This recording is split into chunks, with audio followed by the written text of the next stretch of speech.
ईश्वर की योजना को कोई भी नहीं समझ सकता, बल्कि यूं कहिए कि श्री भगवान की योजना को सिर्फ और सिर्फ वे स्वयं ही समझते हैं और हमें समझने की कोशिश भी नहीं करनी चाहिए। ईश्वर से बड़ा कोई भी मायावी आज तक नहीं हुआ है और न होगा।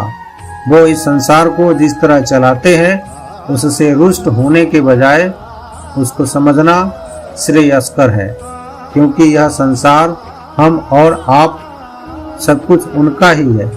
बस अपना कर्म कीजिए और उन्हें प्यार कीजिए। जय।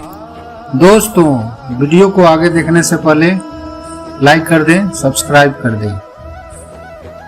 सवाल इसलिए उठते रहते हैं कि वे भगवान थे, लेकिन भगवान होते हुए भी मानव जीवन कठिनाई से कैसे पार पाया जाता है उन्होंने सिखाया है। केवल उपदेश देकर नहीं, बल्कि वह जीवन जीकर बताया। जन्म जेल में हुआ, जन्म लेते ही माता से अलग रहना पड़ा। रोज रोज राक्षसों और दैत्यों के हमले शुरू हो गए। जिस माता ने उन्हें अपने कलेजे से लगाकर रखा, उसे किशोरावस्था में ही फिर छोड़कर जाना पड़ा। अपने प्राणों से भी प्रिय सखा और प्रेमिका राधा से बिछड़ना पड़ा। जिसे एकमात्र पत्नी से सुख मिल रहा था, उसे कभी भक्तों की लाज बचाने तो कभी समाज के गंदी नजरों से बचाने के लिए हजारों स्त्रियों से शादी करना पड़ा। उन्हें कम अपमानित नहीं होना पड़ा। छलिया, छिछोरा, रंछोड़ वगैरह कटाक्ष करने के लिए नाम दिए गए। वह सब कुछ पलक झपकते ही निपटा कर सकते थे, लेकिन उन्होंने मानव मूल्यों और सामाजिक नियमों का कभी भी उल्लंघन नहीं किया। उनका जीवन जन्म से मृत्यु तक कष्टदायक ही रहा। वह केवल एक साधारण तीर से खुद को नहीं बचा पाए थे।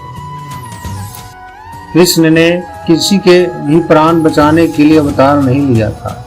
वे धर्म की स्थापना के लिए आए थे। धर्म स्थापित करने के लिए जहाँ भी जरूरत पड़ी, वे अपने भक्तों की बलि लेने में भी उन्हें कोई हिचकिचाहट नहीं हुई। बर्बरी का सर ले लेना एक बेहतरीन उदाहरण है। अभिमन्यु तो युद्ध भूमि में केवल कर्तव्य निर्वहन करते हुए वीर गति को प्राप्त हुआ, पर स्वयं कृष्ण के तो 6 भाई पैदा होते ही कंस द्वारा मार दिए गए थे। इनके नाम भी दुनिया को नहीं पता।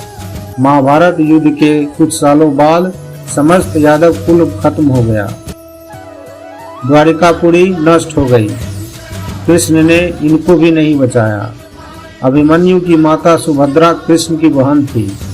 कृष्ण ने उसको समझाया ही होगा कि प्रत्येक जीव अपनी आयु लेकर आता है और उससे अधिक इस पृथ्वी पर कोई नहीं रहता।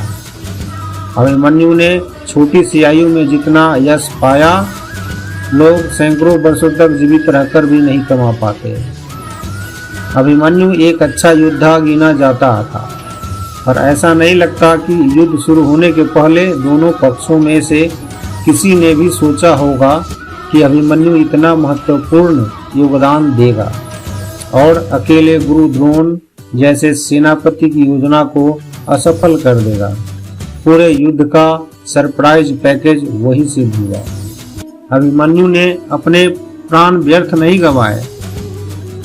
चक्रव्यूह बनाने का उद्देश्य युधिष्ठिर को जीवित पकड़ना था। युधिष्ठिर के बंदी होते ही बाकी चारों पांडव और बाकी सब भी आत्मसमर्पण कर देते। क्योंकि अर्जुन उस दिन बहुत दूर किसी और से युद्ध में उलझे थे, तो उनके प्रतिनिधि के रूप में अभिमन्यु ने युधिष्ठिर की रक्षा में अपने प्राण दे दिए। अगर कहीं यही स्थिति अर्जुन या किसी और पांडव योद्धा के सामने होती, तो वो भी राजा की रक्षा के लिए अपनी कुर्बानी दे देते। इस दृष्टि से सोचा जाए तो अर्जुन को अपने पुत्र पर गर्व ही हुआ होगा। जय श्री कृष्ण।